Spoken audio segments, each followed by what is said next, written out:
Ninja Foodi, and though I have a pellet grill, I decided to do the St. Louis ribs in this. The thing I really love about it is that you can actually pressure cook, slow cook, sear, or air crisp, which is a really nice feature. It's like an air oven. But in any case, I've cut up the spare ribs and placed them in this nice little rack attachment. And on the bottom, I mixed a 1/4 cup of apple cider vinegar with a 1/4 cup of water. And this is usually the lid that you use for air crisping, but we're going to pressure cook this first. So it needs a special lid, which attaches very easily. And now I'm just going to turn it on and select pressure cooking. And we're going to have it on high for 19 minutes. Some people like to pressure cook it longer, but I don't like my meat to fall off the bone so easily. So 90 minutes is what the company recommends. We're just going to press start. And what will happen is over time, the pressure will build up and you'll see this little red tab pop up. All right, time is winding down. We've got 3 seconds. And you'll see that after it's done, it starts counting upward. The pressure cooking is already done. However, you can leave it in the pressure cooker for longer if you are so inclined. What I'm going to do now is release the pressure, and there's a little valve that you just push to the right.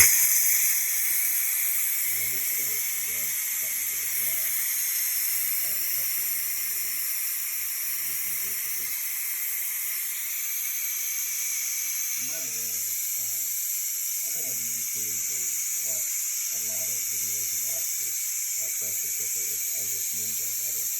And a lot of the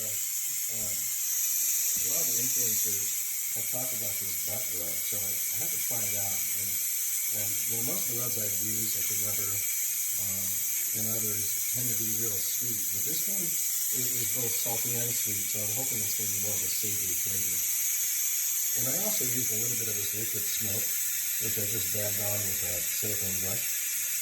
So hopefully that'll give it kind of a nice, authentic smoky flavor. We're almost there. She's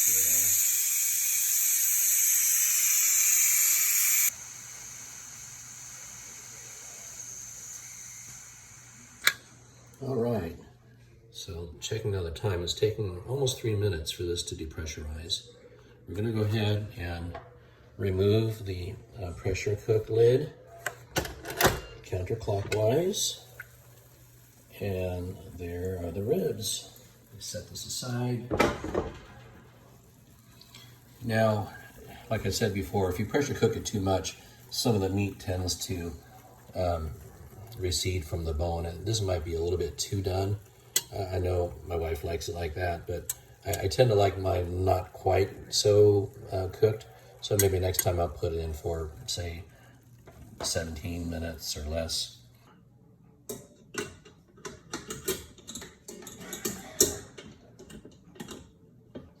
Just carefully remove this. Set it on here.